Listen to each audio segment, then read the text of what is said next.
It's about our love for Brahms. It's about the love that Brahms had for his particular cast of characters at the time. The sort of the quartet of people, Robert Schumann and Joseph Joachim, who introduced them, and Clara Schumann, with whom Brahms fell in love, really, when he met as a 20-year-old. And a lot of that love is sort of poured into this music. So it's but the recording really started with, I would say, the idea of recording the Brahms double, which is something that Stephen Isserlis, we became friends about 3 decades ago when I was a teenager. We've been playing this piece for many, many years, and finally had a tour together with this piece, with my orchestra, the Academy St. Martin, in the Fields. So we finally had the right ingredients to finally record it, and so we wanted to do that. And then when that idea was set in place, we thought, what else could we do to sort of finish the album? And then we thought to do the other end of Brahms' life, the early part of Brahms' life, this wonderful early trio, and involve my other good friend Jeremy Denk for the trio. And then I added this Schumann piece, which sort of ties in for the love of Brahms, the slow movement of the incredible violin concerto of Schumann that I just adore.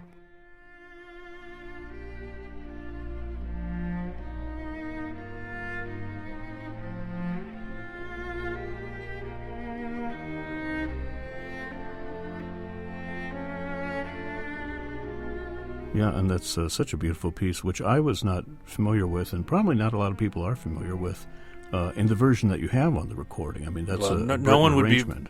would be familiar with this version because it's really never been done public, except for on one occasion, Benjamin Britten, who added this coda to make it a complete standalone piece, which otherwise it couldn't be because the way it goes into the last movement in the concerto. It was done on one occasion. I think it was a funeral or a memorial for Benjamin Britten's friend, so he added this coda so that he could to play this work. But so it'll be something new.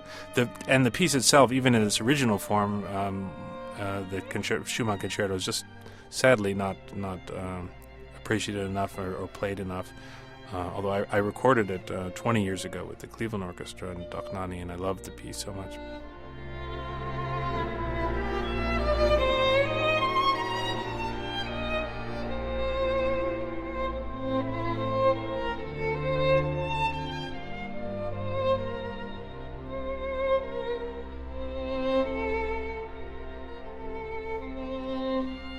Can you talk a little bit about this relationship between Brahms and his mentor Schumann, Robert Schumann, and his love for Clara Schumann?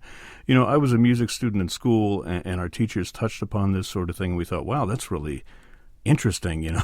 There's something interesting there, that kind of love triangle thing. But I never was really privy to what was going on between them. And I wonder if, for listeners, maybe you can just talk a little bit about that. Well, I wasn't there either, but it is an amazing group. I mean, it started really the sort of common denominator there was Joseph Joachim, who was really a star violinist in Europe, respected musician at the time, much better known at that time than Brahms would have been as a 20-year-old. But Joachim loved Brahms, respected his as a new up-and-coming composer, so to speak, and said, you have to meet Schumann, the Schumanns. And so he introduced them, and the Schumanns embraced Brahms, took them into their home, and they sort of lived together for a while, and of course Brahms, you know, would have worshipped Schumann, Robert Schumann, and of course and Robert Schumann's other half is Clara Schumann, who is superstar pianist and composer as well, a little older than Brahms. He sort of fell in love, head over heels, with Clara, who was sort of off limits. Of course, she was with Robert Schumann, but that he poured this sort of love into his music, it seems, and that early trio was right around that time after they started hanging out, and you can just see this raw emotion in Brahms in this early B major trio. Now that trio, speaking of which, is just it's ravishing. It's stunningly beautiful. Yeah, I mean the opening theme from the cello is one of the great themes in all of music, and you do hear that opening theme in the revised version of it. But then the revised version is the one that anybody who knows this piece would have heard, basically, because that's what most people play these days. But if you listen to this original version, it has much more of the sort of raw and impetuous Brahms, and it takes departure from the way we're used to hearing it quite soon in the piece, and you're like, wow, what the heck is this? I found it fascinating when I first read through it. I thought, oh my God, I can't believe that there are these themes that Brahms eventually, took out entirely in the later version. And I said, wow, this is a shame not to keep them in. And so I can see the appeal of the later, more refined version, but it's really, I think this early version is really something special, and that's why I wanted to record it this way with Stephen and Jeremy Denk.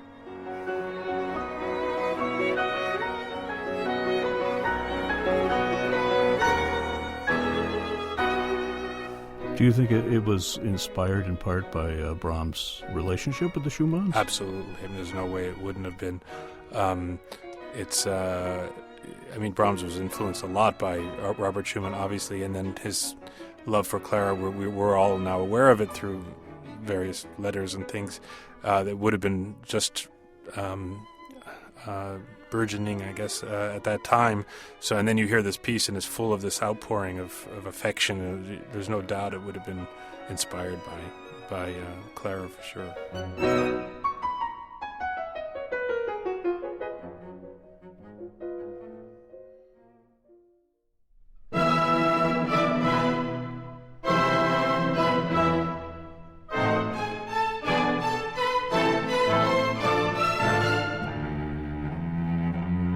Now, Brahms had, just a few years really with Schumann, but he had a lifetime with Joachim. And I wonder if you could talk about their relationship a little bit and how this double concerto fits into that relationship. Yeah, well, I mean, thank goodness for Joachim because, well, first of all, he must have been, we have some very few recordings, like very, almost, you can hardly hear it, late in Joachim's life.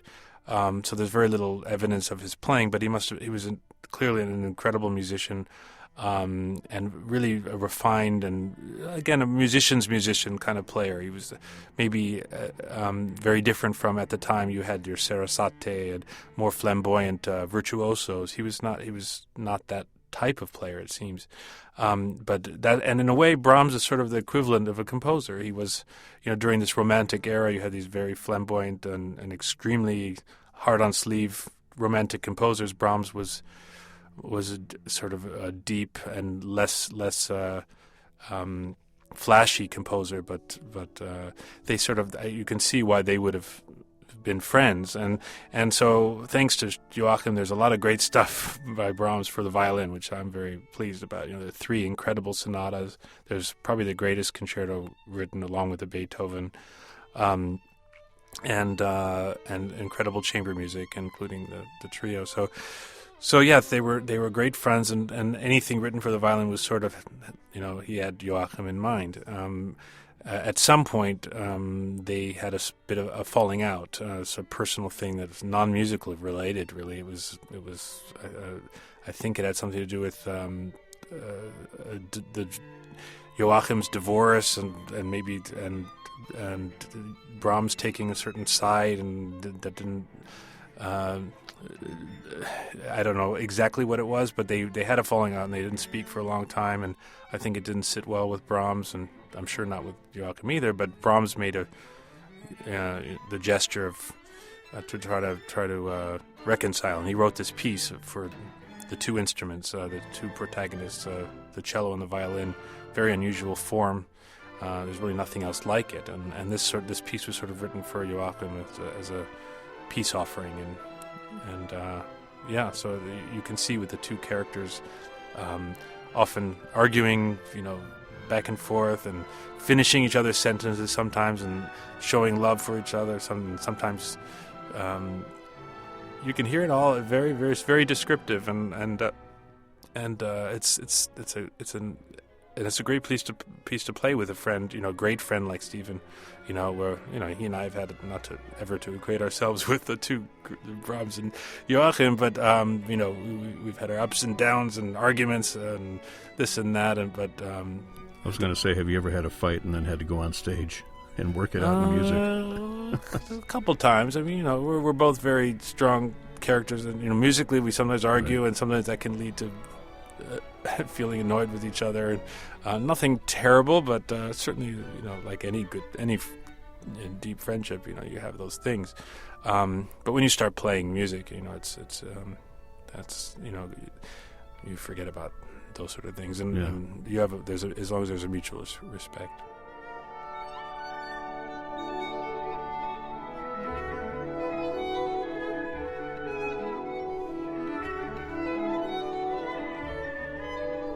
Well, the title of the album is For the Love of Brahms, from violinist Joshua Bell, cellist Stephen Isserlis, also pianist Jeremy Denk, and the Academy of St. Martin in the Fields. Also, don't want to forget them, of course.